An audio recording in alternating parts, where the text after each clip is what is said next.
결제는 경기 지역 화폐로. 쓸맛 나는 지역 화폐 경기도니까 합니다. 생활의 보너스 경기 지역 화폐. 홈페이지를 참조하세요.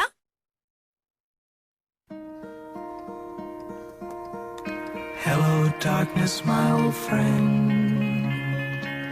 I've come to talk with you again. Because a vision softly creeping left its seeds while I was sleeping. 지난주부터 새롭게 선보이는 코너 변상욱이는 YTN TV 뉴스가 있는 저녁과 YTN 라디오 뉴스 정면 승부의 앵커 품앗이 콜라보 코너입니다. 복잡하네요. 라디오 시사의 눈을 크게 뜨도록 도와드리겠습니다. 변상욱 앵커 나왔습니다. 어서 오십시오. 네, 안녕하십니까. 변상욱입니다. 예, 제가 개인적으로 봤을 때 굉장히 큰 뉴스 같은데 네. 우리 언론이 잘 안 쓰는 뉴스가 있어서 예. 제가 한번 여쭤보려고 합니다. 그렇게 복잡한 뉴스를. 예. 예. 윤석열 검찰총장이 언론사 사주들을 만나고 다닌다고 하는 것은 지난 오래전부터 예. 여의도 정가와 법조 기자들 사이에서 소문처럼 나왔던 이야기고 실제로 기사에 실리기도 했었습니다. 칼럼 같은 거에 실렸다고 하죠. 예. 예. 자, 그런데 이번에 뉴스타파 인터뷰에서 박상기 전 법무부 장관이 확인했다고 했습니다. 예. 사실 만났다고. 그게 이제 조선일보 방사장이라는 것도 확인됐고요.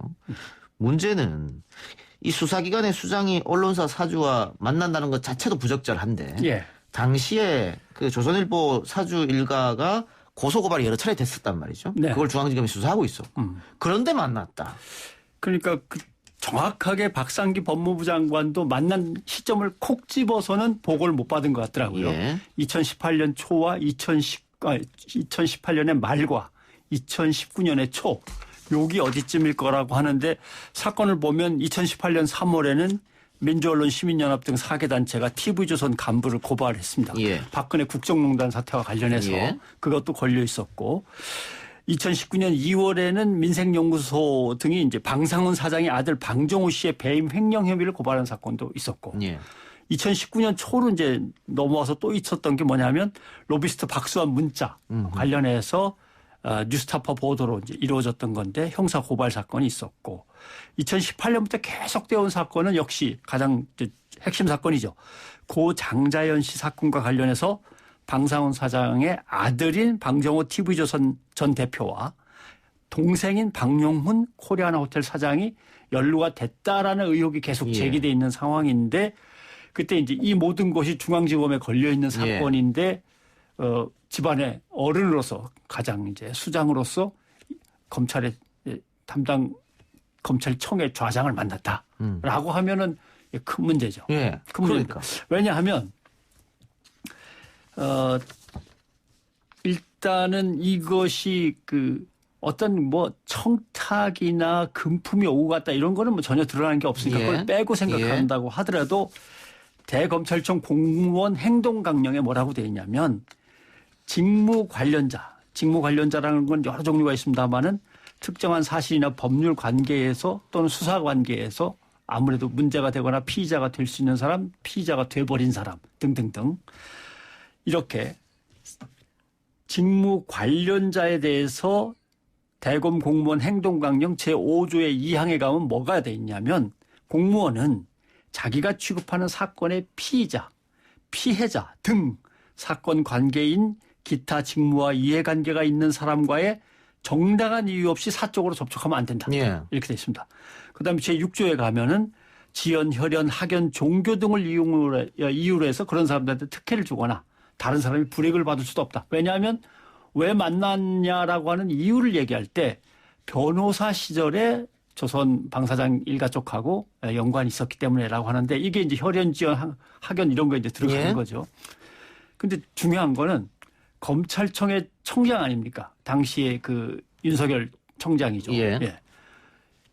책임자로서 각급 검찰청의 책임자는 이러한 만나서는 안 된다, 쓸데없는 논의를 해서는 안 된다는 걸 1년에 한 번씩 직원들한테 교육시킬 의무가 있다. 이렇게 돼 있어요. 예. 그다음에 그걸 신입사원들한테 또 교육시킬 의무가 있고 그 책임자가 만났다. 예. 이게 또 의심스럽고 또 하나의 문제는 조선일보가 여러 가지 걸려 있다. 예. 특히 사주 일가와 관련해서 걸려 있다 그러면 검찰청에 누군가를 좀 만났으면 좋겠다. 그쪽에서는 그렇게 할 수 있겠죠. 예, 예. 한다면 법무부나 대검찰청을 통해서 어떻게든 그쪽 관계자하고 만나야지 전투를 지휘하는 사단장을 만나면 안 되는 거거든요. 이거. 근데 직접 만났다? 그런 의혹이 예. 좀 제기된 건데. 상식적으로도 이해가 좀 안 되는데 특히 결과론적으로는 또 아까 연루된 사건들이 기소가 되지 않아서 예. 그렇다면은 뭔가 있지 않느냐 이런 의혹도 제기할 수 있는 그런 상황인 것 같은데 그렇습니다. 지금 이 거대한 뉴스를 대한언론이죠. 뉴스타파에서 최초 보도를 했고 YTN 지금 변상호 앵커가 하는 뉴스가 있는 저녁에서 또 보도를 했고 예. 다른 데서는 이게 크게 다루지 않아서 또 이해가 자꾸 안 갔어요. 이해가 가죠. 갑니까? 어떤 점이 이해가 가십니까? 첫째, 사실은 예를 들면 삼성이라든가 뭐 현대라든가 청와대라든가 쉽게 이렇게 공격의 칼을 들이밀기가 좀 어려운 조직이거든요. 거대하니까. 예. 검찰도 거기 하나입니다. 예. 근데 이제 그걸 가차 저널리즘이라고 하죠. 찬스가 오면 다 함께 달려들어서 예. 벌떼같이 달려들어서 막 들깨떼처럼 물어뜯는다라고 예. 하는 건데 아직 그 타이밍이 안 된 거죠. 예. 아직 검찰이라고 하는 걸 우리 언론들이 때로 몰려든다고 해도 차라리 이럴 때 나는 가만히 있었죠 하고서 잘 보이는 게 낫지 아직은 쓰러질 때가 아니야 라고 생각을 하는 거죠. 그럼 그런 것도 있고 또 상대방이 조선일보니까. 그렇죠. 둘 다 큰 거죠. 네. 동업자의식도 있고. 동업자의식 작용하고 예. 그런 것도 있다. 그러니까 조국 전 장관 사태에서 보면은 뭐 엄청나게 덤벼든 거 아닙니까? 예. 그거에 사실은 지금 뭐 몇십 분의 1밖에는 티가 안 나는 거죠. 또 하나에 뭐가 있냐면 NH 증후군이라는 게 있는데 그걸 뭐라고 설명할지 모르겠습니다. 영어로 한다면 not from here입니다. 예. 우리 쪽에서 나간 게 아니야. 그러니까 우리 쪽에서 벌인 일이 아니야. 예를 들면 사업 1팀, 사업 2팀, 사업 3팀이 사장 앞에서 회의를 하면 사업 1팀에서 좋은 아이디어가 나오면 사업 2팀, 3팀이 박수를 막 치면서 저희가 열심히 도와보겠습니다. 이렇게 하면 되는데 예. 아야 우리 게 아니거든. 우리 게 아니다. 야, 괜히 뭐 저쪽 잘 돼봤자 뭐 우리가 뭐 얻는 것도 없고 우리 얼굴만 깎이는 거니까. 그게 이제 뉴스타파에서 보도한 것도 포함이 되는 겁니까? 예. 근데 그 뉴스타파가 예를 들면 자기네들과 늘 함께하던 기자단의 한 멤버라든가 이미 기성 언론으로서 기득권층으로 같이 포함되어 있는 모 일보 모 방송이었다면 예. 상황이 달린데 달라졌을 것이다. 언론사에서 언론이 마음에 안 든다고 뛰쳐나간 사람들끼리 만들어 가지고 늘 언론을 갖다 공격해대는 저 친구들이라면 그건 이제 not embedded here. 우리 쪽에서 시작된 것도 아니고 우리 편이 아닌 거야라는 증후군이 발동하기 쉬운 거죠. 안타깝네요. 그래요. 근데 뭐 언론 보도는 그렇고 어쨌든 YTN에서는 보도를 하고 있으니까요. 예, 예. 오늘도 저희는 뉴스타파 기자를 직접 불러서 뒷얘기를 좀 정확하게 알아봐야겠습니다. 예. 실제로 물어봤을 거 아닙니까? 예. 검찰청한테 왜 비밀리에 언론사 사주 그것도 수사를 당하고 있는 여러 가지 사건이 얽힌 사람을 만나는 겁니까? 검찰청장이. 예. 예, 그러니까 그때로선 서울검찰청장이니까. 그런데 비밀 회동 같은 건 없었다. 만날 비밀 회동할 이유도 없다. 예. 여기에 대해서 어떻게 보십니까? 그럼 뭐 어떻게 공개 회동한 겁니까? 정확하게 보신 거죠. 예. 비밀 회동은 없었다면 그럼 회동은 있었다는 뜻이냐? 예. 예. 이렇게 물을 수밖에 없는 예. 거고 결국 박상기 전 법무부 장관은 누가 나한테 그걸 보고했다고 이름은 얘기해주지 않았다는 예. 거죠. 근데 이제 뉴스타파의 취재 결과 그게 대윤 소윤할 때 예. 윤대진 예. 검사장이다라고 하는 건데 그렇다면 그 사람한테 가서 또 물었겠죠. 예. 당신이 이렇게 법무부 장관한테 보고를 했다는데 사실입니까? 맞습니까? 어떤 얘기가 오고 갔습니까? 라고 하는데 거기에 이제 하나가 더 추구되죠. 왜냐하면 언론사 사장을 만났는데 조선일보만 만난 게 아니고 여러 대를 만나고 다녔다라는 게 그 당시에 소문이었고. 그렇죠. 큰 꿈을 꾸고 있다 이런 얘기 있었고. 정계에 진출하고 싶은 거 아니야? 예. 뭐 이런. 데리고 다니는 사람이 있었는데 그게 바로 또 윤 검사장이었다. 이런 소문도 같이 있었단 말이죠. 그러니까 당신도 같이 여기저기 만나고 다녔다는데 라고 할 때 윤 검사장의 대답은 여기저기 사람들 만나고 다녔다는 거에 대해서 나는 아는 바가 없다. 이거는 뭐라고 해석해야 되나요? 왜 앞에 그 단어가 붙었을까? 예. 여기저기 이 사람 저 사람 만나고 다녔다는 거에 대해서 난 아는 바 없다. 그럼 내가 만난 건 딱 누구뿐이다 이런 예. 뜻인가? 반대로 해석하면 그럴 수도 있겠죠. 네, 그래서 예. 그런 것들의 그 워딩이나 묘한 뉘앙스 같은 것들을 들어야 되는데 근데 엄마 오늘 한번 물어보려고 합니다. 그러면 소윤이라고 불렸던 윤대진은 왜 법무부 장관한테 이런 부적절한 만남이 있었다고 보고를 했을까? 근데 당시 검찰국장이거든요. 예. 이 검찰국장이라는 자리가 좀 묘해요. 예. 법무부가 검찰을 지휘하는 지휘봉이나 칼로서 검찰을 감시하거나 할 때 쓰는 도구이기도 한데 예. 또 권력관계에 따라서 검찰청이 자기네 입김 마음대로 하도록 법무부에 제일 똑똑한 친구를 꽂아놓고 법무부를 갖다가 휘 흔드는 작업도 검찰국장이 하는 작업이거든요. 예. 그러니까 이게 권력관계에 의해서 검찰국장이라는 자리는 어쩔 수 없이 드러난 거는 그게 맞습니다 하고 법무부 장관한테 보고를 제대로 해야 되는 상황밖에 없고 그 대신 중간에서 검찰청에 빨리 알려준다거나 등등등 어떤 방법을 쓸 수는 있겠죠. 그래서 그 자리 자체가 묘한 자리였습니다. 상황도 그렇고. 네. 알겠습니다. 어쨌든 그럼 오늘도 다루신다. 네, 그렇습니다. 예. 오늘 생방송 좀 기대해 보고요. 예. 끝나고 이제 바로 또 가셔서 준비하셔야 그렇습니다. 되니까. 예. 수사심의위원회 문제도 좀 물어봐야 될 것 같은데 한동훈 검사장에 대해서 수사 중단, 수사도 하지 말고 기소도 하지 마라. 이동재 전 기자에 대해서는 수사도 하고 기소도 하라. 뭐 이런 것 같아요. 예, 예. 이런 것 같은데 이게 지금 최근에 수사하지 말라는 기소하지 말라는 게 두 번째입니다. 이재용 삼성그룹 부회장에 이어서 이렇게 됐는데 그렇다면 이 수사심의위원회가 이 특권층에게 면죄부를 주는 기구로 전락하는 거 아니냐 이런 비판도 있을 수 있을 것 같습니다. 그래서 저 같은 경우는 조국 전 장관은 왜 형법도 잘 아는 사람이 이걸 알지 요청을 안 했을까? 예. 이런 생각도 궁금했고 그러면 지금부터는 누구나가 다 할 수 있는 건가? 변상호 앵커는 안 될 겁니다. 아니 근데 어떻게든 사회적으로 관심을 모으는 사건이면 이제 된다는 거 아닙니까? 예, 요건상. 예.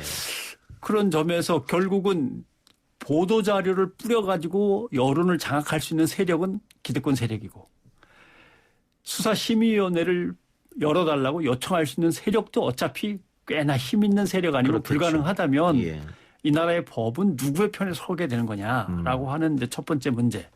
그다음에 핸드폰도 제대로 못 열어보고 이제 수사도 시작을 못 해갖고 예. 겨우 수사 초입 단계인데 하지 말라. 별거 없을 것 같으니까 하지 예. 말라 그러면 앞으로 수사를 결정하는 옥상 5개 하나의 기구가 돼 있는 거냐?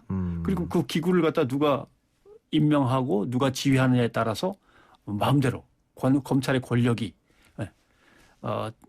누구를 위한 칼이 될 수도 있고 누구를 위해서는 아예 방패가 될 수도 있고 이런 역할을 예. 해야 되는 거냐 이런 의미 뜨는 거죠. 그러니까 한동훈 검사장이 그 중앙지검의 조사 소환을 계속 거부했을 때 그 평론가들이나 법률가들이 예측하기는 아마 핸드폰도 그렇고 수사 협조하지 않을 것이다. 왜냐하면 수사심의위원회가 열릴 예정이니까. 그렇죠. 그 전에 수사를 통해서 뭔가 나오게 되면 수사심의위원회에 영향을 미칠 테니까 그때까지는 협조 안 할 것이다 예측했는데 어쨌든 그게 그대로 맞아떨어졌어요. 예. 그리고 수사심의위원회에서 수사 중지 결정을 내렸으니까 말이죠. 예.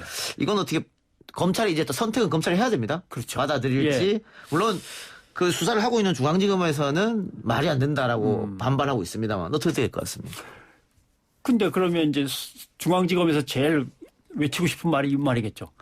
영장 담당 판사한테 쫙 설명을 했을 때는 그래 기자와 검사가 연계되었을 충분한 가능성이 소명이 되는 바 충분히 개연성이 있다고 보고 그렇게 되면은 증거의 어떤 인멸이라든가 도피까지도 생각할 수 있기 때문에 이거는 구속시켜서 일단 수사를 하는 게 맞겠다라고 예. 판사는 그렇게 판단을 영장을 했는데 발부를 했죠. 예. 예. 도대체 거기에 모인 사람들은 누가 모였고 어떤 구조를 갖고 있었길래 그게 해당 사항이 안 되느냐라고 이제 중앙지검에서는 강력하게 반발하는 거고 그렇다면 이번에 이걸 갖다가 권고를 무시하고 수사를 진행한다면 그럼 또 검찰수사위원회의 기능이나 존재 가치는 또 뭐냐 있으나 마나한 거 아니냐 또 그런 문제도 생겼고요. 근데 더 복잡한 거는 이제 검찰 인사까지 있습니다. 예. 검찰 인사가 검사장급이 한 10명 비는데 그걸 이번 주나 아니면 다음 주 초에 한다면 그때 또 수사팀이 막 엉키거나 흩어지거나 할 가능성도 있어서 예. 이 부분은 지금 일단 법무부 장관이 지휘권을 발동했는데 서울중앙지검장이 검찰총장과 검찰수사심의위원회의 의견을 어떻게 뿌리치고 독자적으로 한번 해낼 거냐 말 거냐는 뭐 지켜볼 수밖에 없는 거죠. 예. 인사 검찰 정기 인사가 이제 예정돼 있는데 예. 이번에는 윤석열 총장이 할 수 있는 게 없습니다. 그리고 법무부에서 이미 예. 특수부보다는 일반 형사부를 형사나 공판 쪽을 예, 올리겠다 했기 때문에 예. 그러면 리더십에서는 벌써 금이 갔고 이제는 식물총장이 되는 거 아니냐. 그런데 왜 안 내려오느냐. 뭐 이런 얘기도 있는 것 같아요. 글쎄요. 그거는 뭐 현 정권의 성격 아닐까요? 현 정권의 성격은 원칙대로 지키고 보장해 주기로 했으면 약속은 지킨다라고 하는 기본 틀은 있는 것 같아요. 임기 보장은 일단 가는데 다만 임기가 끝날 때에서 조금 빨리 처리될 수는 있지만 임기를 확 줄여가면서 처리할 만한 현 정권의 성격은 아니라고 봅니다. 그래서 장관도 그건 충분히 이해를 하고 있을 거고 그래서 계속 특수부 위주로 강하게 공안이나 특수부 위주로 강하게 짜여져 있던 검찰총장 1인 체제를 흐트러 놓거나 약하게만 하는 쪽으로 계속 몰고 그게 다시 살아나지 않도록 하는 게 추미애 법무부 장관의 아마 지휘가 아닐까 생각을 하죠. 예. 알겠습니다. 하나 더 할까요? 오늘 박지원 국정원장 후보자 청문회에서 인혁당 사건이 언급이 됐는데 인혁당은 박정희 정권에서 벌어진 대표적인 고문 조작 사건인 것이고요. 예. 그래서 결국은 재심을 거쳐서 이건 국가폭력이니까 국가가 유족들에게 배상을 해라, 예. 보상을 해라 이렇게 판결이 났지 않습니까? 근데 다시 절반 정도로 다시 돌려갔다 그래요? 줬다 뺐다 이런 일이 벌어졌는데? 4.19로 인한 민주주의를 5.16 군사혁명이 확 무너뜨렸을 때 국민을 갖다 어떻게든 확 옥죄이기 위해서 가짜 인혁당 사건을 중앙정보부가 조작을 했고 예. 그때 검사들이 3명이 이런 엉터리 사건은 나는 검사로서 수행할 수 없다고 사표를 냈었습니다. 예. 그다음에 70년대로 넘어와서 반유신 정권, 유신 독재 반대 시위가 계속되니까 그때 인혁당이라는 걸 꾸렸던 놈들이 다시 또 등장하고 있는 거다라고 또 고문 조작을 해가지고 또 만들었던 거거든요. 예. 그러니까 수십 년의 세월을 갖다가 이 사람들은 고생했는데 틀림없이 국가가 예를 들면 고문에 의한 것이고 전기고문, 물고문에 의한 것이었으니까 과거사위원회라든가 아니면 국정원, 과거사 정리위원회에서 다 잘못했다고 인정을 했기 때문에 예. 배상해라. 예. 배상을 했는데 그 우리가 흔히 사법농단 사건의 주역인 예. 그 체제가 뭐라고 결론을 내냐면 국가가 배상금을 주는 건 좋은데 배상금을 늦게 주게 되면 이자를 붙여야 될 거 그렇죠. 아닙니까? 원 판결은 고문 당한 시점부터 수십 년을 잡아가지고 이자를 배상하라 이렇게 예. 된 거예요.